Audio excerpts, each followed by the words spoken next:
Good evening, good evening, good evening. It's your boy Kenny Session. We're coming on with you guys tonight. I've got a real special guest coming on with me tonight. We're just doing an impromptu show. Tonight we're going to be talking about flight school. As many of you guys know, I'm just getting back into flight school. I'm kind of cleaning up around the office a little bit. I'm getting ready. I've just re-enrolled in flight school, and I have one of my instructors is going to come on tonight and talk about what it takes to become a pilot. I know that this is a scary thing to talk about in our community, but I am on the verge of becoming a pilot. And me and my instructor, one of my instructors, we were just talking, and I was like, man, why don't we just come on and share with people what you do? My instructor, once he gets here, he's going to log in a second. He's been flying since he was 13 years old. He's been a licensed pilot since he was 17 years old, and right now he's going to be coming on to train me. And for my flight exam, here he is right here. Let's let him in. Add him to the screen. What's up, my brother? I don't know if I can hear him just yet. Can you guys hear him? Testing 1, 2, 3. Can you hear me? Testing. I don't know if I can. Can you hear me? I can't hear you. Can you guys hear? Somebody put some. Can you hear me? Can you hear me? Let me call him. He's sitting there, but I don't know if he can hear me. Can you hear me? Yeah, I got Hello? you down. You can hear me? Yeah, I can hear you. Can you hear me? Okay, I can hear you just fine now. I've got a couple people in the room with me, man. I'm gonna let you introduce yourself tonight, and then I just want you. We're gonna talk a little bit about your experience flying a little bit, and then we want to talk about what we're gonna be doing coming up. So, why don't you just go ahead and give them a brief synopsis of who you are? I know you do a lot of stuff, but just share with them who you are and what we're getting ready to do. So, thank you for having me on. Obviously, my name is Gerald, as a few of you can see. I'm a licensed aviation ground instructor. So, for people that are interested in getting their pilot's license and interested in doing something different than just taking a drive down the coast, they want to go fly somewhere. Maybe you want to go and rent an airplane and go shoot over to Vegas, or you want to go down to LA or whatever. I help you experience, get those opportunities, and motivate you to do a little bit more. So I know a few of you are wondering, like, well, what in the world am I doing on here? So I'll be working with Mr. Sessions, Mr. Kenny here, and helping him fulfill his dream of being a licensed private pilot. And we're going to start by doing some ground school sessions. Everything starts at the ground. We got to read these books, study these books, and then from there, it's you move over to the airplane. You're flying the airplane. We make sure that you're safe, and then from there, you go take a test, and the person says yay or nay. A lot of times they say yeah. A lot of times they say yeah, you're good, and then you're off to do your own thing. So that's one of the things that I do and that a lot of us do. Okay. Won't you tell him, we got your name. This is Gerald Malone. He's a licensed pilot. He's actually going to be training me, you guys. I know there are other people that may want to get into flight. Why don't you tell him a little bit about your history with flying? How did you get started flying? So how I got started flying was being that kid at 5 years old, just flying around at this little airplane, and yeah, I'm doing this, and I decided, that's something that I wanted to do at a really early age, and so there was an opportunity. There was a flight school that was owned and ran by a black man down at the Oakland airport, and my mom took me down one day, and she said, you know what? Let me see if you're really serious about this. And I talked with him, and he said, you know what? If you're serious about it, I'll do whatever I can to make sure that you get as far as you can. And I love it how he said to me, he said, this is based off of your effort. I'll give you everything that you need to be successful, but you have to do the rest of it. So that started in 1993, and I started flying heavily in 94.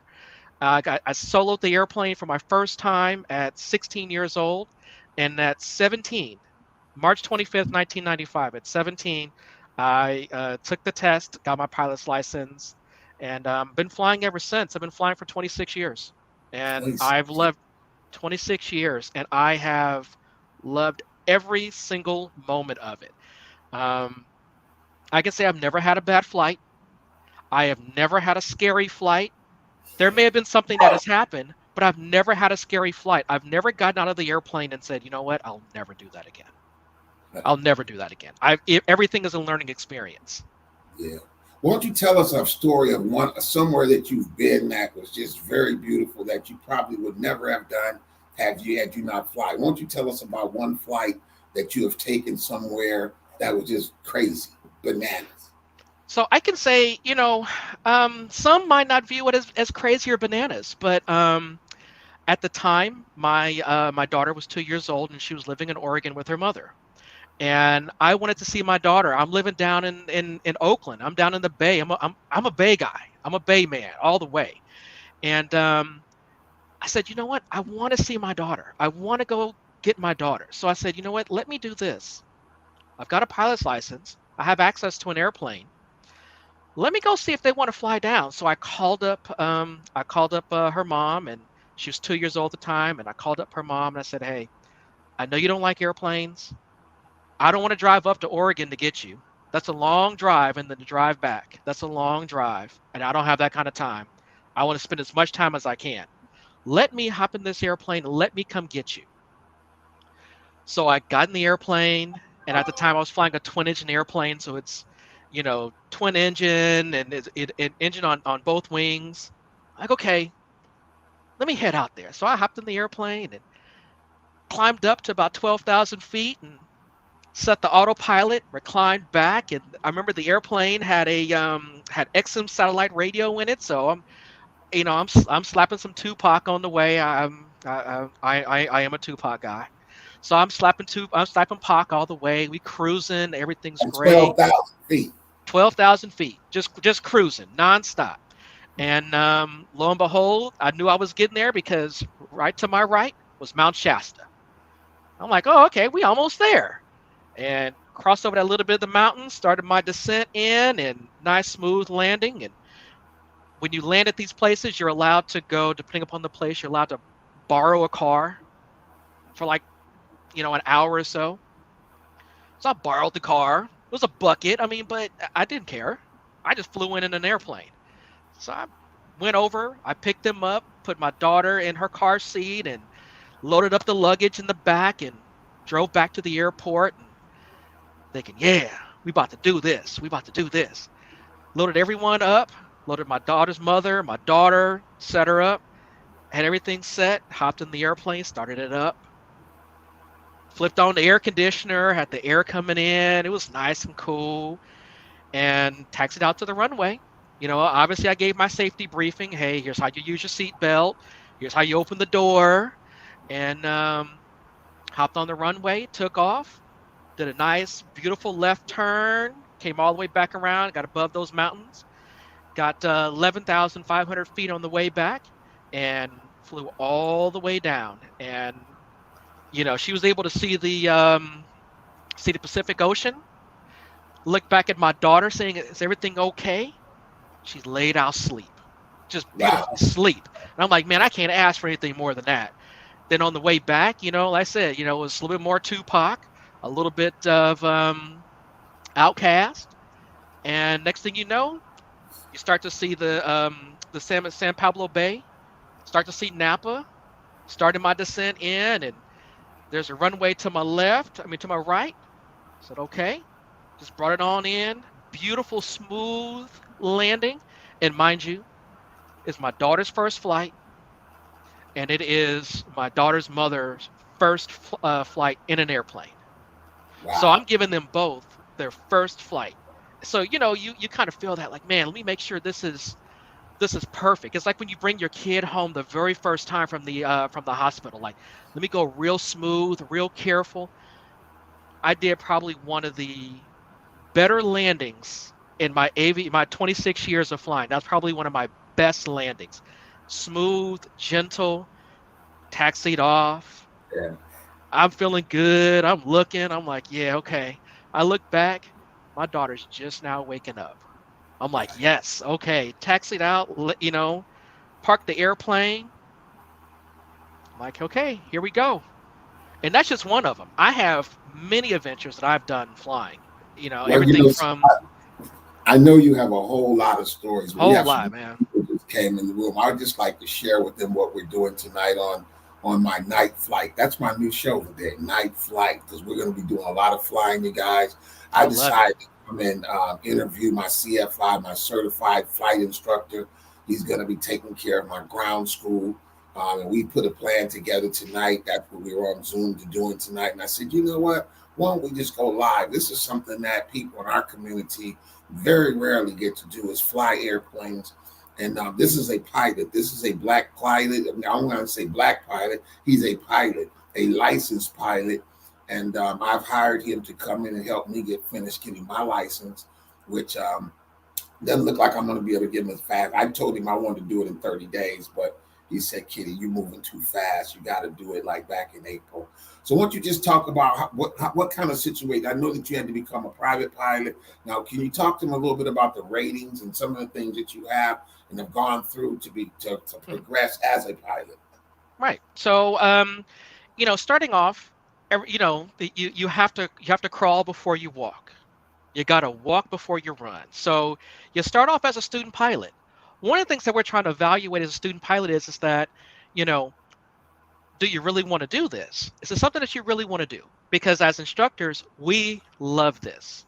We didn't wake up and decide, you know what? It's 10 o'clock in the morning. I think I'm going to go be a flight instructor. No, it takes some time. It takes hours, hours, hours, hours. So start off as a student pilot. From there, I learned different maneuvers. I learned safety maneuvers. I learned how to navigate um, using GPS, just like you use a GPS in your car. Had to learn how to use a GPS in the airplane. Um, Various navigations. I've had to learn how to land properly. I had to learn how to land on different surfaces, whether it's a hard surface, a soft surface, whether the whether the runway is as long to handle a 747 or barely long enough to handle a helicopter. I had to learn all that stuff, and that's part of that. You have to learn that stuff. And while you're doing that student pilot phase, that crawling, you're expected to make mistakes. It's okay. It's okay to make mistakes. It's okay to say, man, I don't know. But when you have a really good instructor, that instructor is there to motivate you and say, man, let me tell you something. All you did was trip over a pebble. You got plenty of road left to go. So from there, I went and I took my test. I became a licensed private pilot. And then from there, it's like, well, you know what? I want to be able to deal in a situation where if I have to deal in foggy weather or clouds or that kind of stuff, I want to be able to fly in that. So I got what is called an instrument rating. Now, the difference between the license and the rating is that the license is, you can look at the license as a big building. And first, you're starting off as a simple single story, then you're moving up to a duplex, then you got a triplex. That's a good way to look at it. A rating is like adding the lawn. It's like adding, the pool. You don't have to have that, but it's good to have. But you still need the structure. So, I did the instrument rating. The instrument rating requires you to be able to fly exclusively by your instrumentation inside the airplane. No looking outside, everything right there. So I had to be able to land the airplane, approach the into the airport, doing we call reduced visibility. One of the things that we always say is that the instrument rating is not there so that it's the ticket to fly in all kind of bad weather. It's the it's the added training so that you know how to avoid the bad weather. To know when I think I'm going to sit back and wait at the airport and wait for this thunderstorm to go through and not just, well, I'll just go around it. Even major airliners, even Southwest, they don't take off in thunderstorms.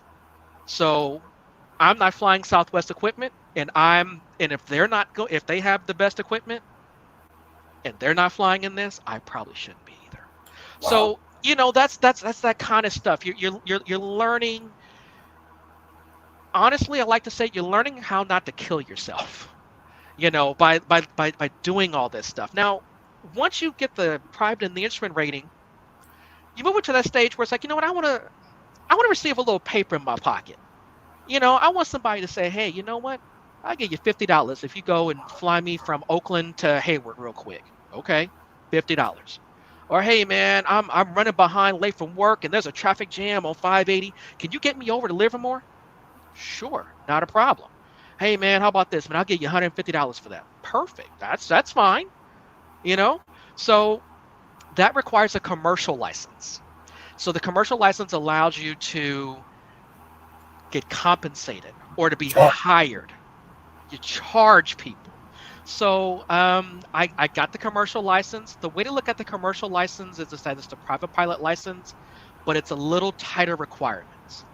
So I knocked that out real quick, and now I'm instructing. So how I got to the point of instructing is that I took a test, another test.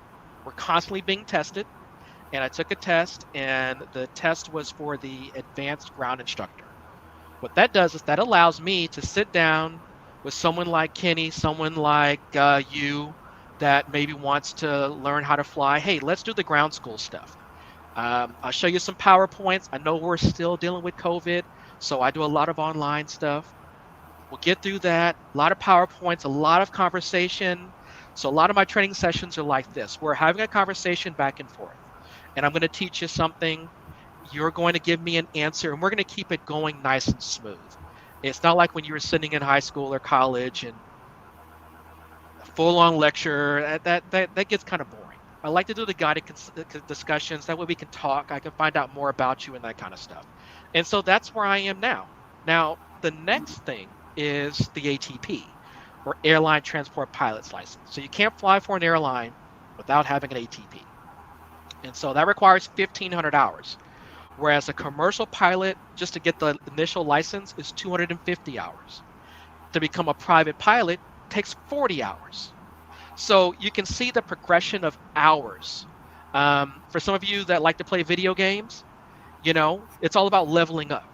So I'm just leveling up, and I'm going to help Kenny move up and level up and become that private pilot. And next thing you know, he might even become an instructor and come back and say, yeah, not only am I doing real estate, not only am I developing, not only am I doing this, but I'm also teaching people how to fly. It's a bird. It's a plane. It's There you Kenny. go. There you go. Yeah, you guys, tonight I just brought on my flight instructor to come on. We were talking tonight. We were doing a training tonight, just kind of getting acclimated to setting some goals and some parameters about my flight training. I had asked him when I first met him. I wanted to get it done in 30 days because I've already finished the whole curriculum.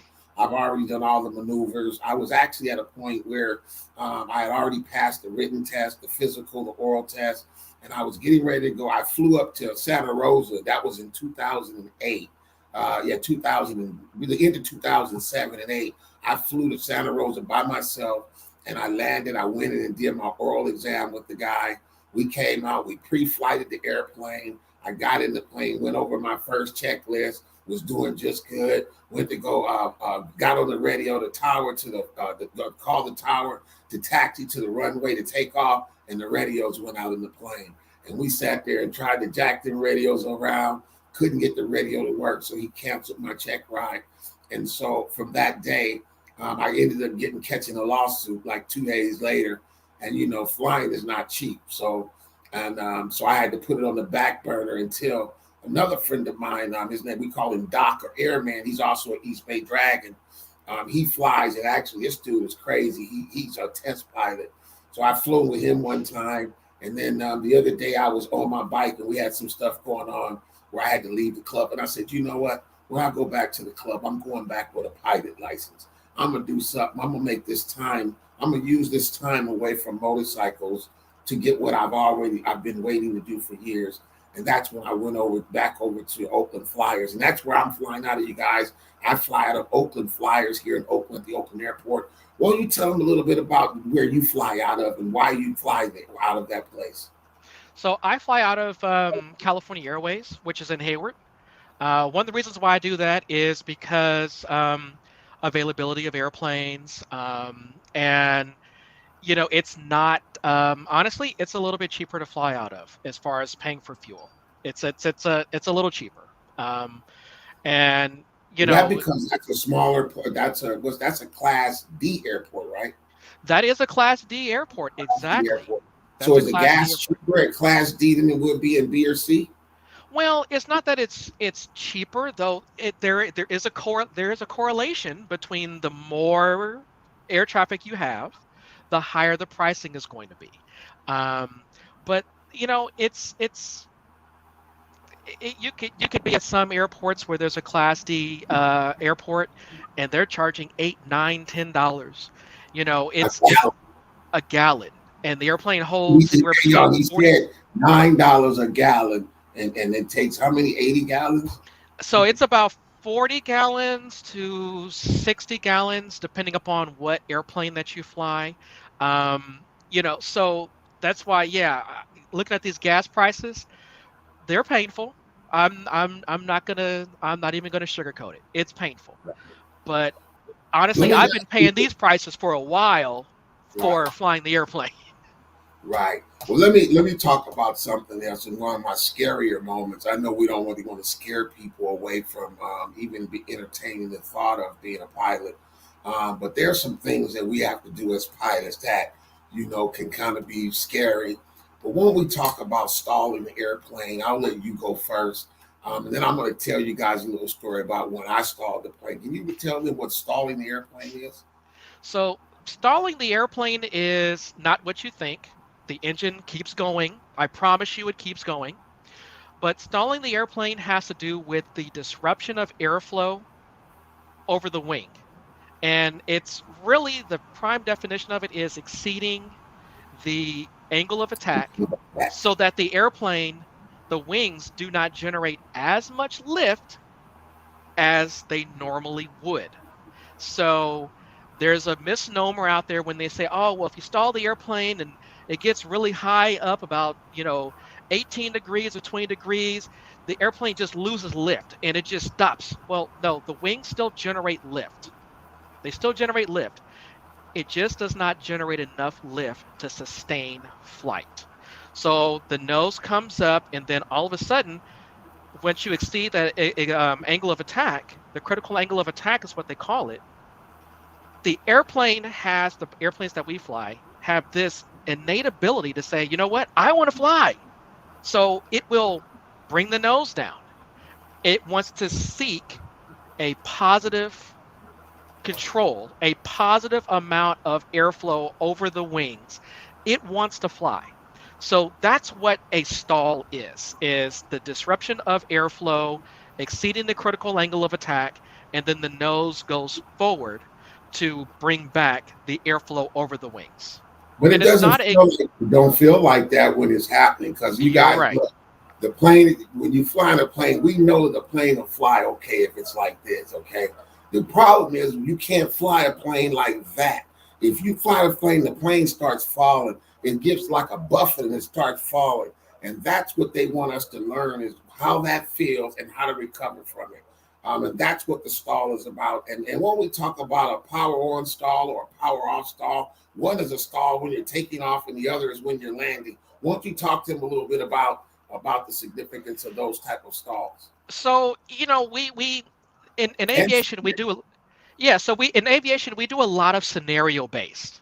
Okay, we do a lot of so I'm walking down the street and I see this guy walk up to me. We do a lot of scenario based, and the reason why is because we want to inject realistic experiences that could happen, have happened, or are going to happen. So when Kenny spoke of a power off stall. So let's say we're coming in for a landing, and we're air traffic control tells us to look for traffic. Look for another airplane to make sure that we avoid the other airplane. So we're looking for that other airplane. We're looking around, and all of a sudden, we're pulling back the power a little bit. We're set for our approach speed, and next thing you know, we're just kind of we're kind of pulling back on the control stick because we're really looking for this guy. Like, where is he? Where is he? Next thing you know, the airplane, the nose has kind of gone up a little bit, and you've gone from maybe that 2-3 degree pitch up to now you're at that 18-degree pitch up. And remember, we're coming in for a landing, so we're getting closer and closer and closer to the ground. And all of a sudden, you start to experience things like Kenny had mentioned the buffet. Buffet is one of the stall indicators. The other thing that you can get is a stall warning horn, More and the stall. which it definitely will wake you up. We hope that it'll wake you up, but we teach you to be able to recognize it before that stall warning horn even gets to you. You start to feel that buffet. You start to feel the airplane a little sluggish in this performance. Now, honestly, if you're looking around and you're doing all this, and you're really not paying attention, and you're looking that long when you're on approach, and that happens, you're really not paying attention. You need to say, hey, I don't see the airplane. So that can happen on approach and landing. Now, on takeoff, let's say we go on ahead and we line up on the runway, we go full throttle, and we're going down the runway. We've gotten to our takeoff speed, and we pull back. The nose is going up. Hey, we're climbing out. And all of a sudden, hey, what do you know? I dropped my pencil. So I start reaching down for my pencil. Well, I'm still climbing, and I'm holding back, and I'm reaching down to get this pencil, and I'm holding back and holding back. And that nose keeps going up and up and up. Your airspeed bleeds less, less, less is bleeding off. Next thing you know, you get the stall warning horn, you get the buffet, and then it goes down. So again, those are conditions that we want you to be able to recognize, know when they're going to happen, how they're going to happen, and how to get out of it. Everything is taught about safety. We show you how to get into these things so that we can teach you how to get out of them. Well, folks, I just wanted to bring on my flight instructor for a little bit, introduce you guys to him. He's going to be getting me ready to get my license. And then after that, we're probably going to be purchasing an airplane. I don't even want no more cars, man. I said, I was about to go buy me a new car. And I said, I buy a car, you can go get you an airplane, do something different, man. So we're quite excited about getting started back. I've actually already started a lot of my ground, but he's coming in to help me with some of the areas that I need to really brush up on. My boy Stanley just came in, man. Thanks for coming through, Stan. We're just talking about getting back up in the air and flying. Hopefully, I thought I was going to have my license before the end of the year, but I found out today that it's going to take a few more months more than that because I can't get on the schedule. So we're probably looking at like February, March, maybe April before I'll get my license. And then we're hoping it'll be right as the weather is starting to change and we're getting into more of the summer months because one of my goals is to fly across country. I want to get a plane and fly from Oakland to Miami and back, and maybe even fly over to the Caribbean, go over to the Bahamas, and take myself over there. Could you even imagine, man? Is that a trip that you could even consider doing? Have you thought about that one? I have thought about it. I have seriously thought about it. As with everything else that happens, stuff that happens with you, it happens with everyone else. Life just gets in the way. Life has a way of saying, "Hey, I know you're having fun, but wait, you forgot about me." And so, I've experienced a lot of life, a lot of slowdowns and that kind of stuff. But as long as you have the drive, the want, and the desire and the passion to be a pilot, if it's something that you're sitting there and you're like, you know what? I see an airplane flying over, and I always wanted to do that. That's enough for you to go down and call up a flight instructor, call up someone, go to your local flight school and say, hey, you know what? I want to go up on a flight. I want to go flying.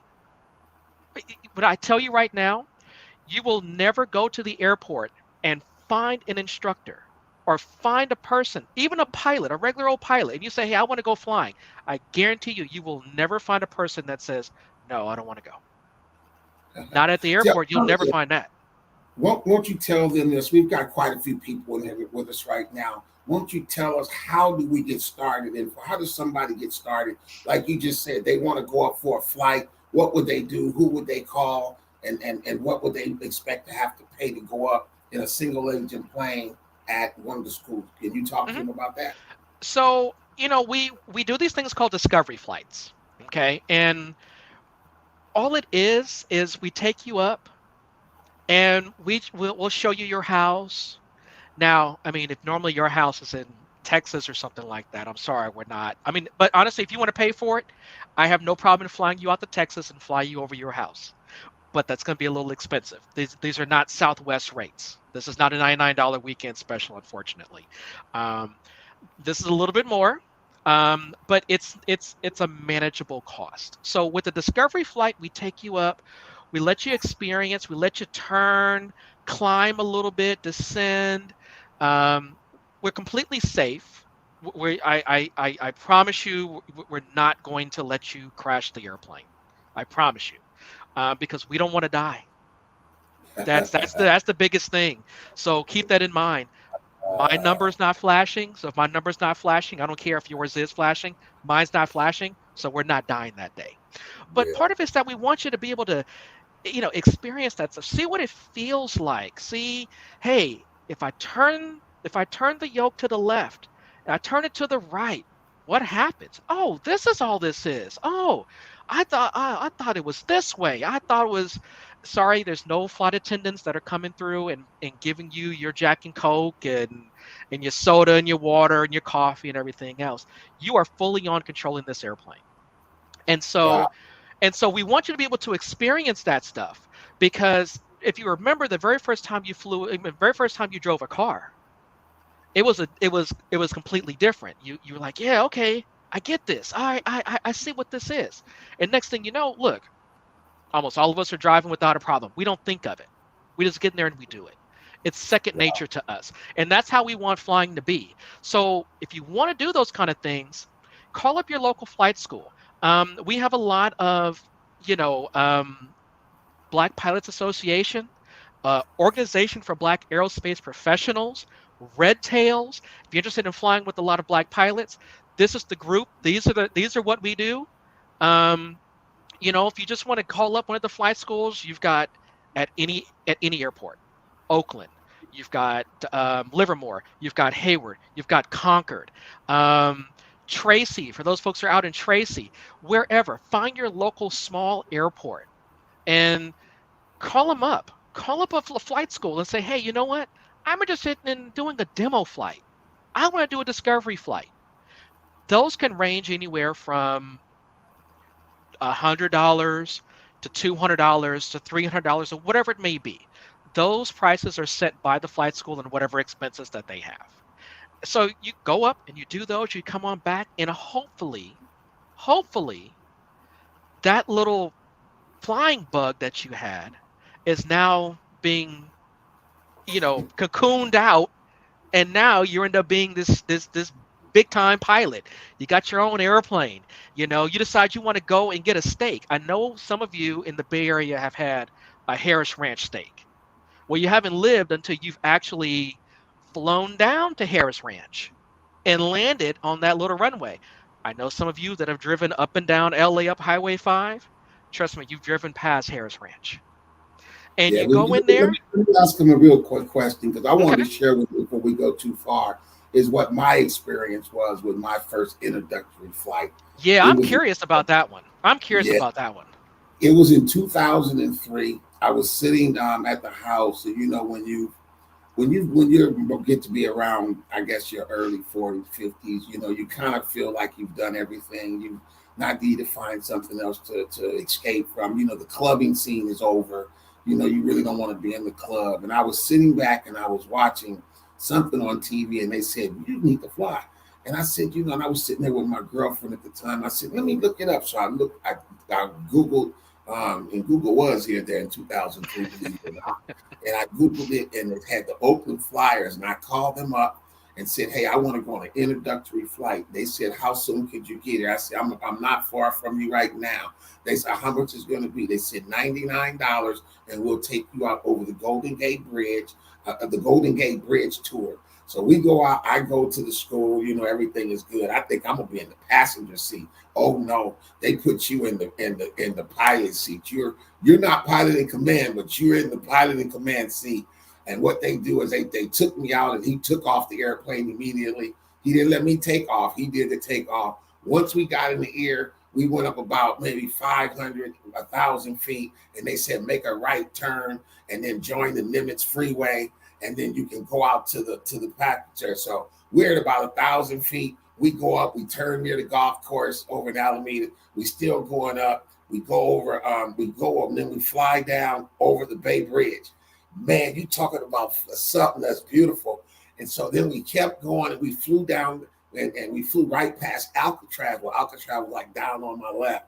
And we went down and we went out over the Golden Gate Bridge, which is, you can't imagine how beautiful that is. And we flew out maybe about a quarter of a mile out, made a U-turn, and came back on the other side of the between San Francisco and the island in San Francisco and San Quentin, not San Quentin, Alcatraz. Man, it was so beautiful. I came in and he landed the plane and it was all over. I said, when we going up again, man? And I gave him my money right there on the spot. I ordered all the classes. I did all of the stuff. And then I didn't finish then either. I had to stop because you guys remember the economy got really, really bad around 2004, 2005. And so I stopped flying for a while. And then I, around 2007 or 8, things got better. I started flying again. I was right there, you guys. I passed all the tests. I passed the written test, the physical, the oral test. The only thing I had left to get my license is I just needed to go fly with the instructor sitting next to me. And the radios went out in the plane. And that was one of those moments like, man, how the plane, I'm this close and the radio's going to go out. Maybe this is God telling me I don't need to do this. So, you start having all those second thoughts about, is this really what God wants me to do, so to speak? And then I got sued. And then that was all she wrote. It's like, ain't no reason me going to try to, this is an expensive hobby. It's not for the faint at heart. It is expensive to be a pilot. Why don't you talk a little bit about that, about how much money it might take someone to learn how to fly? Not what I had to pay, because I think I got gypped initially, but can you talk to about what it costs to just learn? So, the cost varies based off of location, where you fly, whom you fly with.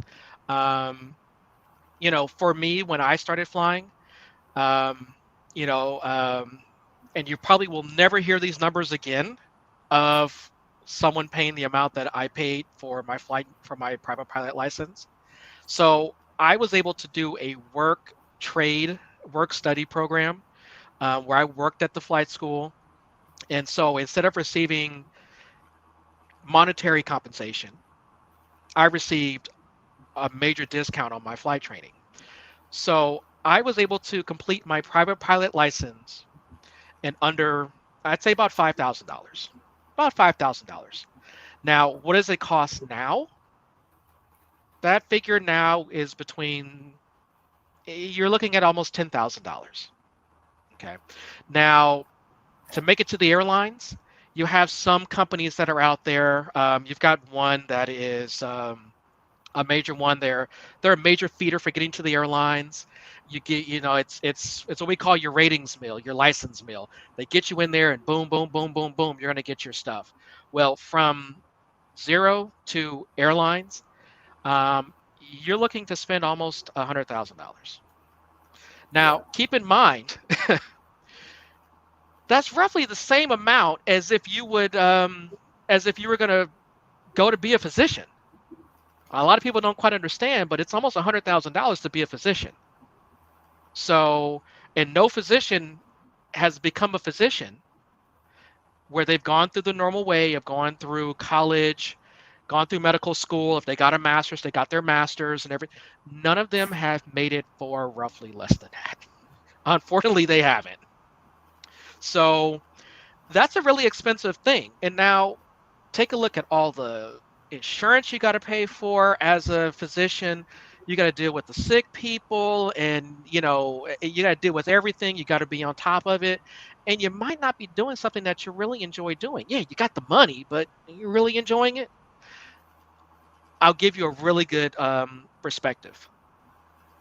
Physicians, they can make about $250,000 a year. We'll say about $300,000 a year, depending upon what they're doing. Airline pilots can make the same thing. and you get to travel. So you could be sitting in Oakland, sitting up here, and you grabbing you an in and out at Oakland Airport, and you going to hop on your airplane, and you're gonna go fly out, and you're gonna go to Texas. Well, if anyone's been to Texas and been to Houston, there's a one of my favorite restaurants out there, Papa Do's. So I could be eating in and out at 10 o'clock in the morning, eating something unhealthy, and by 9 o'clock that night, I'm eating at Papa Do's. Or I could be leaving out of Oakland, and it's 9 p.m. and I just got a craving for some clam chowder, and I can shoot out to Boston and get me some Boston clam chowder in Boston. Okay, so that's to kind of give you a perspective. I personally would love to go and do that myself. I don't know if I want to sit up here and be a doctor. So Well, let me jump in real quick because I've got one of my viewers, my faithful viewers. She just said to me on our in the chat, I plan on giving my 22-year-old grandson and my 20-year-old grandson this as a birthday and Christmas gift. This will be their best gift ever. Now, won't we kind of put your information up there because I mean you're the one that's getting it going. I'd like to maybe share your number with them. Anybody here that would like to go to flight school. Also, when we talk, and I'm going to put that in the chat here real quickly, but when we talk about some of the other flights that airports do for kids, where you can take our, what do they call it? What do they call those flights? Where you go take the kid to the airport and they'll take them up for a flight. yeah, so there's a couple of programs. You've got the EAA program, or Experimental Aviation Association program, and that's really good for getting youth involved and those kind of things. I was able to do it under the old Boy Scouts of America. They had a division called Exploring. So that's how I got my start. I was in eighth grade, and they were doing a very career oriented thing of, hey, you're interested in this career or that career, and you can choose from law enforcement. So I know some of you maybe have heard of police explorers, firefighter explorers. Well, at the flight school that I flew out of, when I was a young pilot, we were the first aviation explorer post that was successful. There were a few others, but we were the first ones that were successful. Aviation Post 466. I still remember it to this day.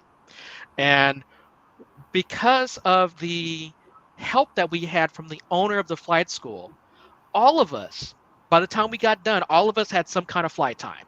There's some of us that did more, some of us that did less. So if you're interested in doing any of those demo flights or anything else, you don't necessarily have to fly with me. I would say go fly with anyone. And if you're interested in flying with the black pilot, definitely catch up with some of these black pilots. We're out here, we're flying. A really good friend of mine is an instructor down at California Airways, Quincy Carr. He is absolutely amazing. I love this dude. He's on top of it. And Quincy has a special story within himself because Quincy is actually a paraplegic, and he's a flight instructor, and he's a black pilot. So you can have anything going wrong with you, and as long as the FAA deems that you're safe and you're okay, you can go. But if you want to fly with me, you can definitely come fly with me. What's your number? Um, She's asking for your number. she's Why don't we asking give for my number. I see it. So yeah, my number is 510-459-0903. And if I can't fly with you, I definitely will get you in contact with someone that will definitely fly with you. Fly with my buddy Quincy. You can even fly with my own flight instructor if he's available. He likes to do those things as well. But again, we have a lot tell of me this? pilots. Aren't you studying for yours right now? How much longer do you have before you're going to be a certified flight instructor yourself? So I'll give you just a little bit I'll give the viewers a little bit more of a context. Me being a AGI, or advanced ground instructor, I get to teach the ground school portion. The flight portion is an additional license or additional rating. Remember, we talked about ratings and licenses. So with that being said, By the time I go and take the test to be the flight instructor, will be roughly right around the time when you'll be taking your test to be a private pilot. My test is scheduled for February, Wow. and I Watch am out, right on guys. par. Watch out, skies. I'll Watch be out, I'll be skies. there. I'll be there. I'll be there, and then I'll be able to do the flying portion and the ground school portion. Some instructors just go straight and do the flying portion. I like to have the interaction with the student and do the ground school portion because I think that's really important. I think that's a really important part of it because once they're grouped hand in hand and they go together, you're a lot safer. And you are required to do it. So I want to make sure that I learn every single aspect. So when I'm asking my student to do something, I'm not asking them to do anything more than what I have done or I'm willing to do. Right. That's beautiful, you guys. I've got quite a few people. Listen, I'm glad we did this. This was real impromptu. People are actually loving this fact. We don't get to talk about pilots and how to become a pilot. I never thought about it until I got older in age. But how I got the real bug is when I went to Jamaica. I went to Montego Bay and we were actually staying in my favorite place, which is Negril. And they had a flight that after you fly in, it was either a 2-hour bus ride to Negril or a 15-minute plane ride. And, I was making a lot of money. Then I didn't care. I said, let's get up on the plane. So this guy, he took me up in a little Cessna 182 or something. And we rode and landed. Took us 15 minutes, rolled over Jamaica. And then he landed it. So then he came to pick us up on the way back. On the way back, he let me drive the plane over Jamaica. And he was showing me where Riddick Bowe's house, well, that's Riddick Bowe's house. And this is Mike Tyson's house and all of the stuff, man. And I landed that sucker. And I came home the next day and got on the phone and called Oakland Flyers and went on that first flight. And I've been sprung ever since. And I ain't gonna lie, I am scared of heights. It's the crazy part is if y'all anybody that know me been into a Vic Tall building, I don't walk close to the edges in no building, but I sure can fly an airplane. That's true. Ain't that crazy? So you'll be surprised. You'll be surprised, but a lot of instructors, a lot of pilots are actually afraid of heights. Yeah, a lot of us are. I swear. I'm not. You know what I mean? When you make those steep turns, you guys, you got to do this too. It's a steep turn where you got to turn the plane like this and turn. And when you do, it feels like you're about to fall out the airplane. When you turn like that, because it's like you land sideways. And when we do those maneuvers, we normally do them over water in the practice area in San Pablo. And when you're doing like that, it's like you looking right down at that water. You're like, man, if I see it one thing, this door open, it's over. I'm gonna fall out. But the thing that they train you guys to do is always be looking for an emergency landing place. I know that as you fly around, if it's an emergency right now, where you're going to take the plane. And that's something that my last instructor, he did all the time, like all day. If we were to lose the engine right now, where are you going to go? I'm going right there, because he wants you to always be safe and be looking for if something were to happen, what would you do? And that's what he was talking about earlier is all these scenario-based things is how they teach you. If your engine went out and you're at this range, what you going to do?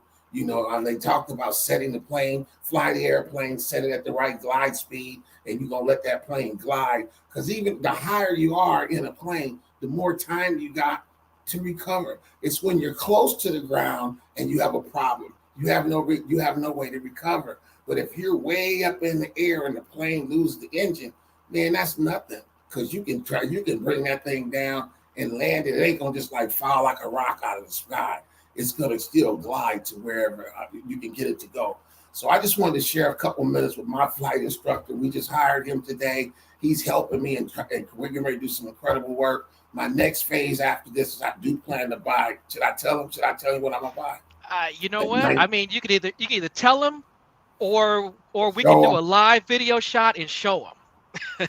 Well, I'm going to just say it. I want a 1962 Mooney. Yeah, and old planes, and planes are not like cars. Planes have to get checked every 100 hours. Every 100 hours, and they're required to get done annually. There's something that's required, an annual inspection, and that annual inspection is what determines if your aircraft is airworthy or not. That's where Right. that happens. And so a 100-hour inspection is like you taking your car in to get the Or spark two. plug changed, to Yeah. do an oil change. That's about what that is. In And an then once a annual year, you go in and get the annual. right, in an annual inspection, we pretty much strip everything outside of that out of that airplane. We take out the seats, we take inspection panels, we take the carpeting. We are taking a look at everything in the engine. We're taking a look at to make sure the engine is doing the proper compressions. We're making sure that we do they do what's called a borescope test, where they will take a borescope and put it in the spark plug holes, and they'll look at the cylinder heads. They will take a look at the control surfaces. They take a look at the cables. They make sure all that stuff is greased up and oiled up and operating properly. If there's anything that's outstanding, maybe the manufacturer said, hey, on airplanes that are built 1975 and older, I want you to put this particular bracket on, or I want you to put this particular, um, test and look for shavings, or whatever it may be. Whatever that needs to be done because they have found a safety issue. So we call those ADs or airworthiness directives. During that time, you are required to comply with them. So if you don't, your airplane's not airworthy. If your airplane's not airworthy, you can't take it up flying. And when I tell you the FAA is not playing with that, they are not playing. They will come in, they will ground your airplane. I get your airplane. They can even go as far as even seizing your airplane if you are becoming a safety risk. They want to make sure everyone's safe. They don't want anyone to get hurt. They really the FAA, the a lot of those guys are pilots. Those folks are pilots also. They know the joys and the fun behind it. They want you to have as much fun as you can, but they just want you to do it safely. Right. Well, man, I sure appreciate you coming on tonight with us. We're going to check in with you guys. You guys be watching my page. I will be going live from the air some more. We most of our stuff that me and him is going to be doing is not very pretty stuff. I've got to hit the books. I've got to relearn the calculations, and there's a lot to it. Most of it I know, but he's going to help me refresh and cover the areas that I'm not so strong in. Because again, I want to be a proficient pilot. I want to be a safe pilot, and I want to be a pilot that won't feel any problem putting my family in that plane with me. So I'm going to take all the precautions that I need to be safe because my life is worth more than a plane. But I wanted to share that with you guys. We're going to be doing it. You guys can watch my training. I'm hoping by summer, if God says the same, we'll be able to buy an airplane, and then we're going to be taking some real nice trips. I pray if God says the same, I want to go and fly over to like Miami, and I'm gonna sit there for a day or two. And I'm gonna chart me a flight to Jamaica, and I'm gonna go land in Jamaica. Then I might go hop over to the Caribbean, the Bahamas, go over to the St. Kitts, and just go land in all these island places and just have a ball. Only thing that's not going to be too good is that when you go in those places, if I go over there and start drinking, I got to stay for 48 hours. I can't fly back with a certain amount of alcohol in the system. So, either we're going to fly over there and not drink at all, or we're going to fly over there and make sure we stay a couple days where we get a chance to be able to meet all. But I could just imagine flying over all that water, man. No land, nothing but water. And Yeah. that's the thing is that you are limited by your imagination. I know a guy that he woke up one day and he decided that he was going to retire. So he actually retired from his company. He just said one day, I'm done. I don't want to do this anymore. He went and bought an airplane and he said, you know, I want to go to Alaska. And he just hopped in his airplane and flew up to Alaska. And he hung out in Alaska for a little bit. He hung out in Alaska for like 3 or 4 days. And he said, you know what? I think I want to go to California. So he flew all the way down and flew to California. So as long as you know how to navigate, you know how to do it safely, and you know the limitations of your airplane, and you know your self limitations. And I really appreciate what you said earlier with, making sure that not only that you're safe and you're not putting your life at risk, but you're not putting others' life at risk. You're not putting your family's life at risk. One thing I tell students all the time when they fly is this particular thing that we're doing, would you feel safe enough to take your daughter, your son, your mother, your grandchildren? If you don't feel safe in doing it with them, then you probably shouldn't be doing it. And that really kind of reigns home. Like, this is all about being safe. We can be as fun as we want to be, but we also have to be safe. So I look forward to it, Kenny. I think we're gonna have a great time Sir, doing this. I'm You know, already having fun. What you talking about? you I'm gonna know, get off and go study tonight just because I I want love to it, look man. runways and weather patterns, and we have to learn about weather. We have to learn about the balance in the plane. There's Hmm. so much to learn, and I've already got my courses. I've already been doing them, so I think I'm gonna. It's gonna be a while, so I think I'm gonna let you go tonight. I'm gonna go do a couple of tests just because I'm excited right now. I'm getting closer to that dream. Hey, you guys, thanks for coming through. I hope you guys enjoyed this show. Me sharing Gerald with you guys.